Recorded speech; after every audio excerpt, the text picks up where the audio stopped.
Hello students, last turn पर हमने पढ़ा था types of organic reaction. Types of organic reaction में बताया था आपको कि 4 टाइप की ऑर्गेनिक रिएक्शन होती हैं: substitution reaction, addition reaction, elimination और रीअरेंजमेंट रिएक्शन। इसमें हमने सब्स्टिट्यूशन रिएक्शन जो है उसके बारे में हमने पढ़ लिया था। तो सब्स्टिट्यूशन रिएक्शन के में भी हमने आपको बताया था कि जैसे सबस्ट्रेट और रिएजेंट हमने लिए हैं। ऑर्गेनिक रिएक्शन में 2 ही चीज़ें होती हैं रिएक्टेंट के अंदर, तो ये क्या बनाते हैं, प्रोडक्ट। तो सब्स्टिट्यूशन में क्या होगा, जो रिएजेंट है वो क्या हो रहा है कि सबस्ट्रेट के एक एटम या ग्रुप से क्या हो रहा है, सब्स्टिट्यूट हो जाता है। सब्स्टिट्यूट हो गया, ए के साथ में क्या लग गया, जेड, और बी हमारे पास में आ गया। तो सब्स्टिट्यूशन रिएक्शन को हमने बताया था कि depending on the nature of attacking reagent ये 3 टाइप्स की रिएक्शंस हैं: nucleophilic substitution reaction, electrophilic substitution reaction और free radical substitution reaction. Nucleophilic reaction के अंदर बताया था SN1 और SN2 रिएक्शन। तो SN1 SN2 रिएक्शन हम पिछली क्लास में पढ़ चुके हैं। नेक्स्ट जो रिएक्शन है हमारे पास में इलेक्ट्रोफिलिक सब्स्टिट्यूशन रिएक्शन और फ्री रेडिकल सब्स्टिट्यूशन रिएक्शन। तो इसमें हम देख रहे हैं इलेक्ट्रोफिलिक सब्स्टिट्यूशन रिएक्शन। जैसा कि इसके नाम से ही हमें पता चल रहा है, इलेक्ट्रोफिलिक सब्स्टिट्यूशन रिएक्शन में अटैकिंग रिएजेंट जो है वो क्या होगा, इलेक्ट्रोफाइल होगा। इलेक्ट्रोफाइल जिनमें इलेक्ट्रॉन डेंसिटी क्या होगी, कम होती है। और ये अटैक कहाँ करेंगे, जहाँ पर इलेक्ट्रॉन डेंसिटी क्या होगी, ज़्यादा होगी।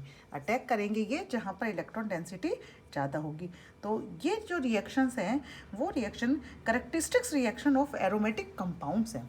कि इसमें हम एग्जाम्पल में क्या देख रहे हैं, रिएक्शन ऑफ एरोमेटिक कंपाउंड्स, कि ये aromatic compound characteristics reaction show कर रहे हैं कौन सी, इलेक्ट्रोफिलिक सब्स्टिट्यूशन रिएक्शन।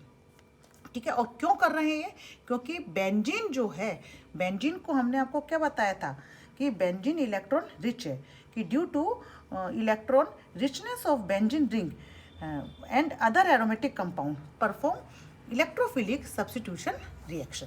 तो यहाँ पर क्या होगा, जो इलेक्ट्रोफाइल है वो हमने यहाँ पे बता दिया कि बेंजीन ले लो, ArLg लिविंग ग्रुप जो है वो इसके ऊपर लगा हुआ है। तो इसके साथ में अगर हम रिएक्शन कराते हैं तो इलेक्ट्रोफाइल तो क्या हो जाएगा, आपका जो एरिल ग्रुप है उसके ऊपर आकर ऐड हो जाएगा, और लिविंग ग्रुप जो भी होगा वो आपका बाहर आ जाएगा। ठीक है, सब्स्टिट्यूट हो गया ना, कि Lg की जगह क्या आ गया, आपका इलेक्ट्रोफाइल आ गया, लिविंग ग्रुप की जगह इलेक्ट्रोफाइल आ गया। तो यहाँ पर हम बोल रहे हैं कि एरोमेटिक कंपाउंड्स की जो रिएक्शन है वो इसके अंदर आती हैं। अब ये जो रिएक्शन है आपका, जैसे हमने सब्स्टिट्यूशन रिएक्शन के लिए आपको न्यूक्लियोफिलिक सब्स्टिट्यूशन रिएक्शन जो बताई थी, तो उसमें आपको बताया था कि लास्ट चैप्टर जो है आपका एल्किल हैलाइड एरिल हैलाइड है। तो एल्किल हैलाइड वाले में SN1 SN2 मैकेनिज्म आएंगी। तो वही मैकेनिज्म आपको हमने पहले करवाई थी। इसी तरीके से ये जो अभी आप देख रहे हैं मैकेनिज्म, ये मैकेनिज्म आपके आएगी जब हम एरोमेटिक कंपाउंड्स की जो रिएक्शन पढ़ेंगे उसके अंदर आ जाएगी। तो वहाँ पर ये चीज़ आ जाएगी। तो इसमें हमने देखा कि कैरेक्टरिस्टिक्स रिएक्शंस में आपने पहले भी पढ़ा होगा कि यहाँ पर nitration, sulphonation, halogenation, Friedel Crafts alkylation, Friedel Crafts acylation, mercuration, ये जो सारी रिएक्शंस हैं वो रिएक्शन कौन सी होती है, इलेक्ट्रोफिलिक सब्स्टिट्यूशन रिएक्शन। जैसे फॉर एग्जांपल हम देख रहे हैं नाइट्रेशन। नाइट्रेशन में हमने क्या लिया, बेंजीन, और बेंजीन की रिएक्शन किससे करा रहे हैं, कंसनट्रेटेड HNO3 और कंसनट्रेटेड H2SO4 के साथ में करा रहे हैं।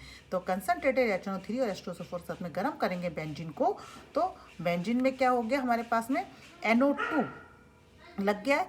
यहाँ पर NO2 क्या है, इलेक्ट्रोफाइल है, तो NO2 बेंजीन रिंग पर आ गया, नाइट्रो बेंजीन बना और H2O बाहर आ गया।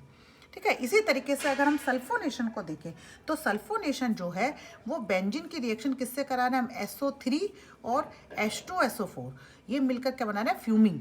ठीक है, SO3 plus H2SO4 fuming, H2SO4 इसमें हम ले रहे हैं और ये ओलियम बनाते हैं। इसकी रिएक्शन जब हम कराते हैं तो क्या बनता है, बेंजीन सल्फोनिक एसिड SO3H। इसी तरीके से अगर हम इसमें Cl2 से रिएक्शन करा दें, बेंजीन की रिएक्शन किससे करा दें, Cl2 से करा दें क्लोरीनेशन के अंदर, और वो होगा in presence of Fe powder. ठीक है, आयरन पाउडर की प्रेजेंस में अगर हम रिएक्शन कराते हैं तो क्या आ जाएगा, यहाँ पे Cl आ जाएगा इसकी जगह, तो क्या बन जाएगा, क्लोरोबेंजीन। रिएक्शन क्या हो जाएगी, क्लोरीनेशन। जैसे ये रिएक्शन सल्फोनेशन था, ये नाइट्रेशन था, ऐसे ही हो जाएगी क्लोरीनेशन। इसी तरीके से अगर आप RCl की रिएक्शन करा दें फ्रेडल क्राफ्ट एल्काइलेशन और एराइलेशन करते हैं हम। तो फ्रेडल क्राफ्ट एल्काइलेशन में एसाइलेशन, फ्रेडल क्राफ्ट एल्काइलेशन में क्या हो जाएगा, RCl की रिएक्शन कराएंगे, तो इसकी जगह क्या आ जाएगा, R ग्रुप आ जाएगा। जो हमने SO3 लिया है, RCl लोगे तो R ग्रुप आ जाएगा, ठीक है। RCOCl लोगे तो RCOCl में COR ग्रुप आ जाएगा यहाँ पे। तो फ्रीडल क्राफ्ट क्या हो जाएगी, वो एसाइलेशन हो जाएगी। तो यहाँ पर जो बेंजीन है वो किसकी तरह से एक्ट कर रहा है, न्यूक्लियोफाइल की तरह से एक्ट कर रहा है, क्योंकि इन दोनों ने मिला के तो हमें इलेक्ट्रोफाइल दिया है, यहाँ पर इनने हमें इलेक्ट्रोफाइल दिया है। Cl2 ले रहे हैं तो Cl प्लस जो है वो इलेक्ट्रोफाइल की तरह से एक्ट करेगा। R प्लस जो है, RCl लेते हो तो R प्लस जो है वो किसकी तरह से एक्ट करेगा, इलेक्ट्रोफाइल की तरह से एक्ट करेगा। और हम कह रहे हैं कि अटैकिंग रिएजेंट यहाँ पर क्या है, इलेक्ट्रोफाइल है। इलेक्ट्रोफाइल अटैक कहाँ करेगा, जहाँ इलेक्ट्रॉन डेंसिटी क्या होगी, हाई होगी। तो इलेक्ट्रॉन डेंसिटी यहाँ पर हाई किसकी है, बेंजीन की।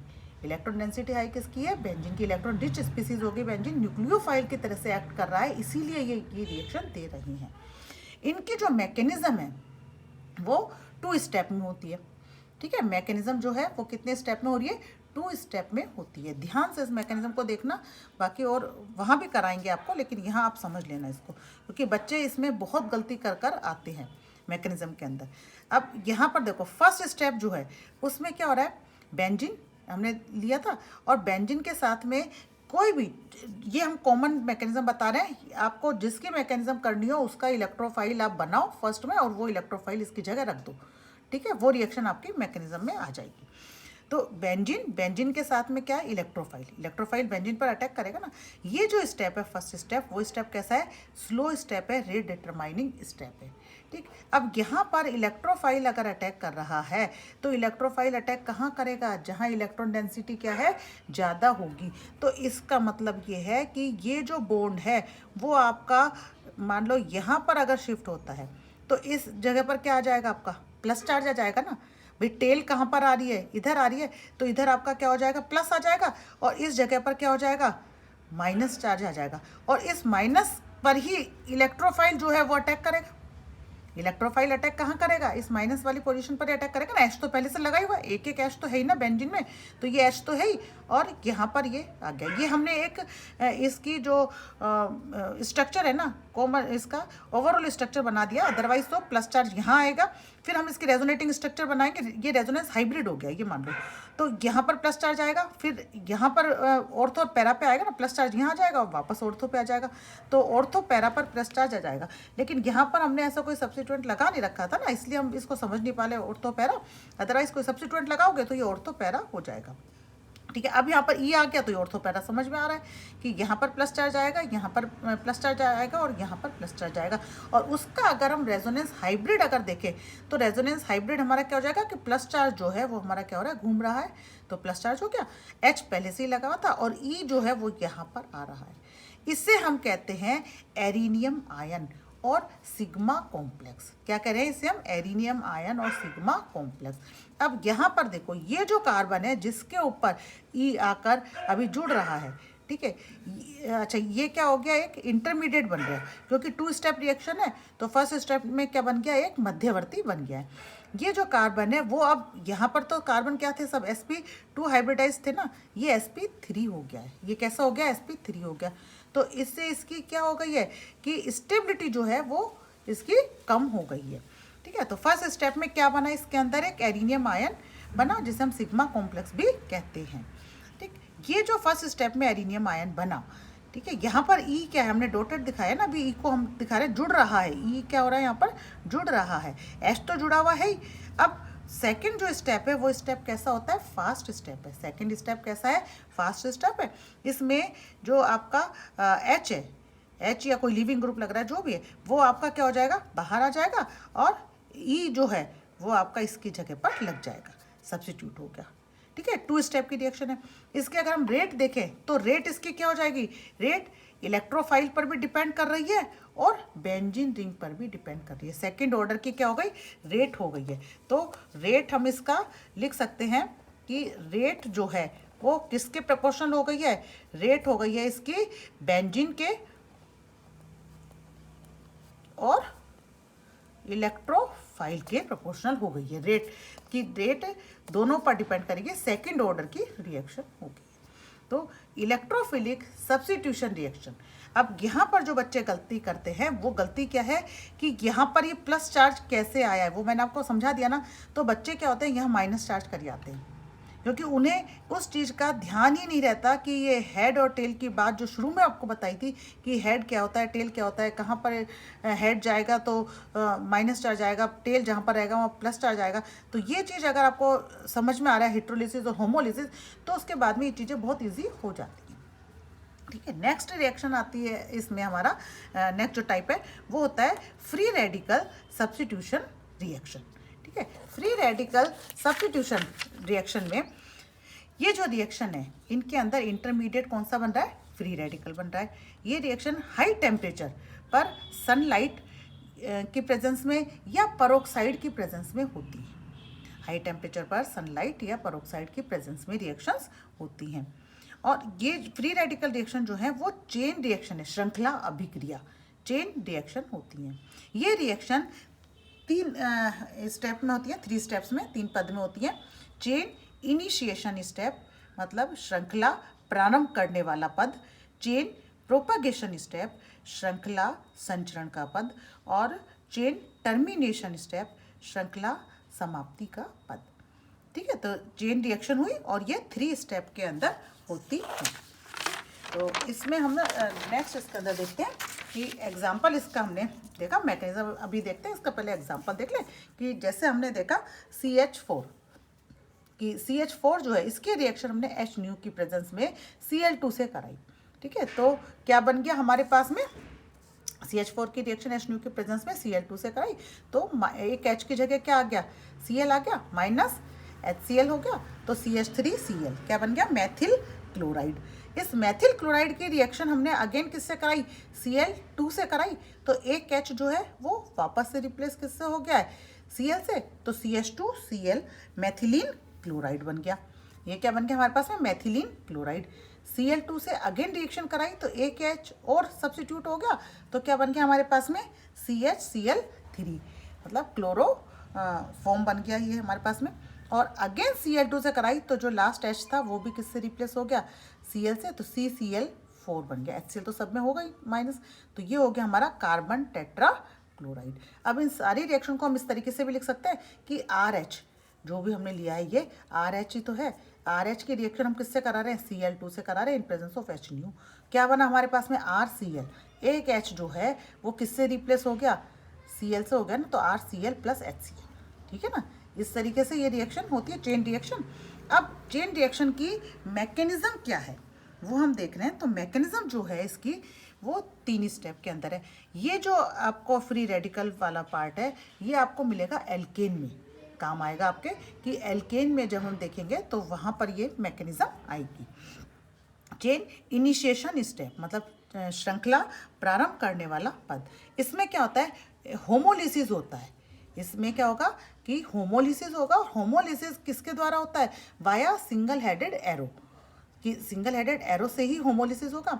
तो यहाँ पर बनता क्या है, formation of free radical, free radical बनते हैं इस स्टेप के अंदर। और ये जो स्टेप है वो एंडोथर्मिक स्टेप होता है। कौन सा स्टेप है ये, एंडोथर्मिक। अब एक्सोथर्मिक एंडोथर्मिक क्या होती हैं वो सब आपको नेक्स्ट उसमें पढ़ाएंगे भी। तो Cl2 जो है ClCl इनके बीच में बॉन्ड है, इसमें हमने क्या बोला, किसके द्वारा हो रहा है ये, होमोलिसिस। तो यहाँ पर होमोलिसिस क्या हुआ, सिंगल हेडेड एरो, ये सिंगल हेडेड लगाया ना हमने, तो सिंगल हेडेड का मतलब होता है कि जो 2 इलेक्ट्रॉन है ना इस बॉन्ड के, वो दोनों के पास एक एक चले जाएंगे। तो दोनों के पास क्या हुआ, एक एक इलेक्ट्रॉन आ गए, तो ये क्या बन गया हमारे पास में, फ्री रेडिकल स्पीसीज बन गई। तो इसीलिए हमने कहा ना फॉर्मेशन ऑफ फ्री रेडिकल। तो चेन इनिशिएशन स्टेप के अंदर क्या हो गया, होमोलिटिक क्लीवेज हुआ है न्यूट्रल मॉलिक्यूल का, और एक्टिव फ्री रेडिकल हमारे पास में आ गए कि इनिशिएट कर रहे हैं रिएक्शन को। ठीक, अब चेन प्रोपेगेशन स्टेप, चेन संचरण पद, कि अब ये रिएक्शन को आगे कैसे प्रोपेगेट करें, कैसे संचरण करें, वो इस स्टेप के अंदर होता है। तो यहाँ पर हमने देखा कि फर्स्ट स्टेप के अंदर एक फ्री रेडिकल बन गया। यहाँ पर हमारे पास में formation of next free radical, एक और जो फ्री रेडिकल बन रहा है वो इसके अंदर बनता है, और वो जो फ्री रेडिकल है वो क्या करता है, रिएक्शन को प्रोपेगेट कर रहा है। और फॉर्मेशन ऑफ प्रोडक्ट भी इसी स्टेप के अंदर हो जाता है। कैसे कि RH हमने यहाँ पे Cl2 का तो ले लिया, RH लिया था ना, तो ये हमारे पास में क्या हो गया, RH है। RH की रिएक्शन हमने किससे कराई, जो फ्री रेडिकल बना था Cl रेडिकल से कराई। ये Cl रेडिकल जो है इसने रिएक्शन करके क्या बनाया, एक नेक्स्ट फ्री रेडिकल बना दिया, R फ्री रेडिकल, और ये इसके साथ में HCl जो है वो हमारे पास में बाहर आ गया। अब यहाँ पर जो R रेडिकल बना, ये R रेडिकल Cl2 के साथ में रिएक्ट करेगा। R रेडिकल किसके साथ में रिएक्ट कर रहा है, Cl2 के, तो क्या बना दिया इसने, RCl plus Cl radical. RCl product बन गया ना, ये RCl, ये तो बोला था अपन ने RCl, और Cl रेडिकल बन गया इसके अंदर। ठीक है, तो दो स्टेप पढ़े। फर्स्ट स्टेप क्या था, चेन इनिशिएशन, चेन श्रृंखला प्रारंभ करने वाला पद, होमोलिटिक क्लीवेज हुआ इसके अंदर वाया सिंगल हेडेड एरो, और फॉर्मेशन ऑफ फ्री रेडिकल बना, एंडोथर्मिक स्टेप था। सेकंड स्टेप में हमने क्या देख लिया था, formation of next free radical, और रिएक्शन को वो क्या कर रहे थे, प्रोपेगेट कर रहे, फॉर्मेशन ऑफ प्रोडक्ट भी इसी स्टेप के अंदर आया। और लास्ट स्टेप इसका है चेन टर्मिनेशन स्टेप, मतलब श्रृंखला समाप्ति का पद। क्योंकि ये जो रिएक्शन होती हैं, चेन रिएक्शन बहुत स्लो रिएक्शन होती हैं, धीरे धीरे चलती रहती है। अगर आप समाप्ति की तरफ इनको नहीं लेके जाओगे तो ये बहुत समय तक चलती रहेंगी। तो समाप्ति इनकी कैसे होगी, टर्मिनेट हमें करना है, इसको समाप्त करना है रिएक्शन को। तो यहाँ पर क्या होता है कि जो भी फ्री रेडिकल बन रहा है वो इटसेल्फ कंबाइन हो जाए, या जो दूसरा फ्री रेडिकल बन रहा है उसके साथ में रिएक्ट कर ले। दो ही पॉसिबिलिटी हो सकती है ना इसकी, कि या तो जैसे हमारे पास में रेडिकल कौन कौन से बने, R रेडिकल बन रहा है और Cl रेडिकल, दो ही रेडिकल बन रहे हैं ना इसके अंदर, R रेडिकल और Cl रेडिकल। Cl रेडिकल के साथ में हो जाए इटसेल्फ हो सकता है, ठीक है ना, कंबाइन।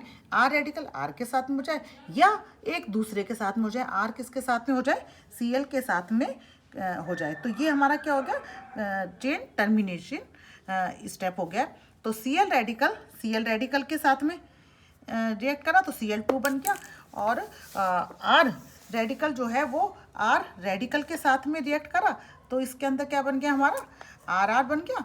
और एक हमने बोला कि एक दूसरे के साथ भी कर सकते हैं, तो R रेडिकल जो है वो किसके साथ में कर रहा है, Cl रेडिकल के साथ में कर रहा है, तो ये हमारे पास में क्या बन गया, RCl बन गया। ठीक है, तो ये हुआ चेन टर्मिनेशन स्टेप, कि हमने क्या करा है, यहाँ भी हमारे पास प्रोडक्ट आई गया, ये प्रोडक्ट आ गया ना हमारे पास में, तो चेन टर्मिनेट कर दिए हमने। अब समाप्ति की तरफ हम इस रिएक्शन को ले गए हैं। तो यहाँ हमने अब फर्स्ट टाइप की जो रिएक्शन थी हमारी सब्स्टिट्यूशन रिएक्शन, उसके 3 पार्ट थे, न्यूक्लियोफिलिक सब्स्टिट्यूशन, इलेक्ट्रोफिलिक सब्स्टिट्यूशन और free radical substitution reaction. Nucleophilic substitution में हमने SN1 SN2 पढ़ा था। फिर उसके बाद में हमने देखा कि इलेक्ट्रोफिलिक सब्स्टिट्यूशन रिएक्शन, तो इलेक्ट्रोफिलिक सब्स्टिट्यूशन रिएक्शन में हमने एरोमेटिक कंपाउंड्स की जो करेक्टरिस्टिक्स रिएक्शंस हैं वो रिएक्शन हमने उसके अंदर पढ़ी, जैसे जैसे सल्फोनेशन, नाइट्रेशन, क्लोरीनेशन, हेलोजिनेशन है ना, हेलोजिनेशन में क्लोरीनेशन, ब्रोमिनेशन, आयोडीनेशन कोई भी कर सकते हो, mercuration, Friedel craft, alkylation, acylation, ये जो सारी रिएक्शंस हैं वो सारी रिएक्शन किस में आ जाएंगी, हमारी इलेक्ट्रोफिलिक सब्स्टिट्यूशन रिएक्शन में आती हैं। क्यों आती हैं, क्योंकि बेंजीन जो है वो न्यूक्लियोफाइल की तरह से एक्ट करता है, तो इलेक्ट्रोफाइल जो है वो बेंजीन पर अटैक करता है यहाँ पर। ठीक है, और नेक्स्ट जो है वो थी फ्री रेडिकल सब्स्टिट्यूशन रिएक्शन। तो फ्री रेडिकल सब्स्टिट्यूशन रिएक्शन में हमने क्या देखा है, एल्केन का हमने रिएक्शन कराई है हेलोजन के साथ में, तो हेलोजिनेशन ऑफ एल्केन हमने इसके अंदर एग्जांपल लिया। हेलोजिनेशन ऑफ एल्केन में हमने मीथेन का देखा, तो उसमें क्या था, एक एक करके चारों H जो है वो किससे रिप्लेस हो गए हैं, Cl से रिप्लेस हो गए, और हमारे पास में क्या बन गया था, CCl बन गया। ये जो रिएक्शन है वो हाई टेम्परेचर HNu या पेरोक्साइड की प्रेजेंस में होती हैं, और मैकेनिज्म इनकी 3 टाइप की मैकेनिज्म है, chain initiation, chain termination, chain propagation and chain termination. तो ये तीनों स्टेप आपको समझा दिया, इन स्टेप में क्या क्या होता है, कैसे होती है, तो मैकेनिज्म आपको समझ में आ गई है इनकी। तो ये यहाँ पर हमारा होता है फर्स्ट जो है substitution reaction complete. Next reaction हम नेक्स्ट क्लास में करेंगे। Okay, thank you.